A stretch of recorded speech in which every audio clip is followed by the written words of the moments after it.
Assalamualaikum warahmatullahi wabarakatuh. Innal hamdalillah nahmaduhu wa nasta'inu wa nastaghfiruh wa na'udzu billahi min shururi anfusina wa sayyiati a'malina. May yahdihillahu fala mudhillalah wa may yudlil fala hadiyalah. Asyhadu an la ilaha illallah wa asyhadu anna Muhammadan abduhu wa rasuluh. Ya ayyuhan nasu taqu rabbakumul ladzi khalaqakum min nafsin wahidah wa khalaqa minha zawjaha wa batha minhuma rijalan katsiran wa nisaa wattaqullaha allazi tasaaluna bihi wal arham innallaha kana 'alaikum raqiba. Ya ayyuhalladzina amanu taqullaha wa qulu qawlan sadida yuslih lakum a'malakum wa yaghfir lakum dzunubakum wa may yuti'illaha wa rasulahu faqad faza fawzan 'azima.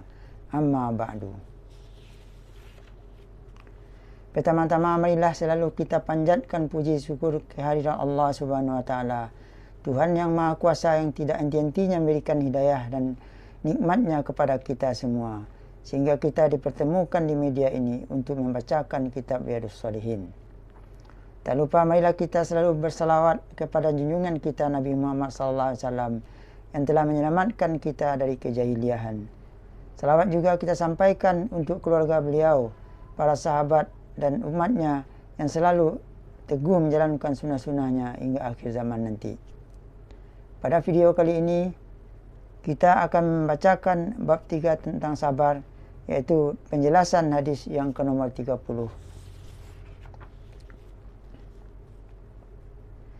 Penjelasan dari hadis yang nomor 30 adalah bahwa raja mempunyai ahli sihir sebagai kepercayaannya agar dapat dipergunakan untuk kepentingan pribadinya, walaupun harus mengorbankan kepentingan agama seperti memperlakukan orang-orang dengan menyuruh menyembah kepadanya.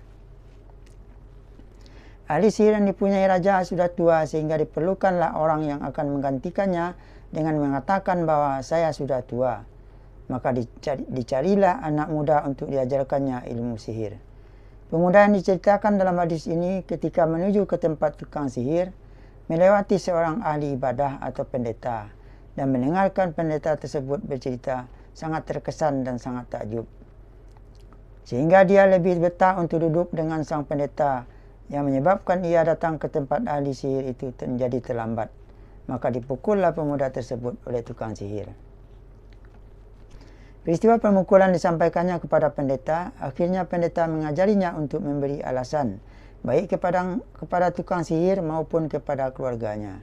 Pendeta ini mengajarkan untuk berbohong, yang mungkin saja maksudnya adalah agar manfaatnya lebih besar daripada mudaratnya. Walaupun hal ini adalah suatu kebohongan dan bohong diperbolehkan jika menghadapi musuh. Yakni jika ahli sihir hendak menyiksanya karena keterlambatan, maka katakan bahwa keluarganya menahan. Sebaliknya jika dia takut kepada keluarganya, maka disuruhlah bahwa tukang sihirlah yang menahannya. Pemuda itu mendapatkan hidayah ketika berada di antara tukang sihir dan perhatian raja yang kafir. Hal ini diperlihatkan ketika dia menemukan binatang yang besar yang menghalangi orang, maka dia menguji keimanannya dengan mengatakan, "Hari ini aku akan tahu apakah ahli sihir yang benar ataukah pendeta yang lebih baik." Dengan doa yang dia panjatkan, "Ya Allah, bila si pendeta itu lebih engkau sukai daripada ajaran tukang sihir, maka bunuhlah binatang itu." Akhirnya binatang itu mati. Seperti yang disampaikan pendeta kepada pemuda itu bahwa dia akan mendapatkan ujian setelah berhasil membunuh binatang tadi dan menyembuhkan beberapa penyakit. Doa pemuda itu sangat manjur dan langsung dikabulkan Allah. Begitulah tingkat keimanannya yang tidak tertipu dengan dirinya sendiri, dengan mengatakan bahwa yang menyembuhkan adalah Allah.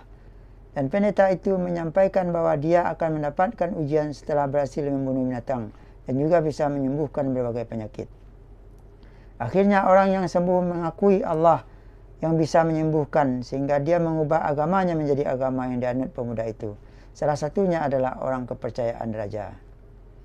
Adalah suatu pukulan berat kepada raja karena orang terdekatnya telah mengubah keyakinannya sesuai dengan keyakinan pemuda itu, juga karena dakwah yang telah disampaikan pemuda itu. Demikian Dengan demikian dapatlah disimpulkan. Pertama, kuatnya keimanan sang pemuda tersebut. Dia tidak goyah dan tidak berubah ketika berbagai ancaman ditujukan kepadanya. Kedua, hati umat manusia itu berada di tangan Allah. Dia memberikan petunjuk kepada siapa yang dia kehendaki dan menyesatkan siapa yang dia kehendaki.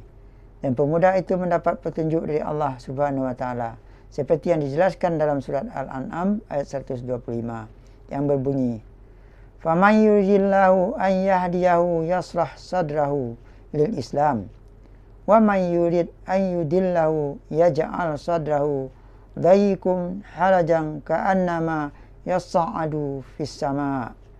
Kadzalika yaj'alullahu rijsa 'alal ladzina la yu'minun." Barang siapa yang Allah menghendaki akan berikan kepadanya petunjuk, niscaya dia melapangkan dadanya untuk memeluk agama Islam.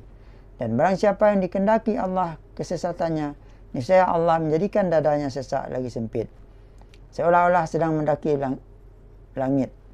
Begitulah Allah menimpakan siksaan kepada orang-orang yang tidak beriman. Kemudian yang ketiga, kisah ini menunjukkan di antara kekuasaan Allah adalah memuliakan pemuda itu dengan mengabulkan setiap doanya, baik ketika di awal ingin membunuh binatang maupun ketika dibawa ke gunung dan ke tengah lautan. Keempat, Allah mengabulkan doa orang terdesak jika meminta kepadanya. Apabila seseorang dalam keadaan terdesak dan berdoa kepada Allah dengan penuh keyakinan, maka Allah akan mengabulkannya.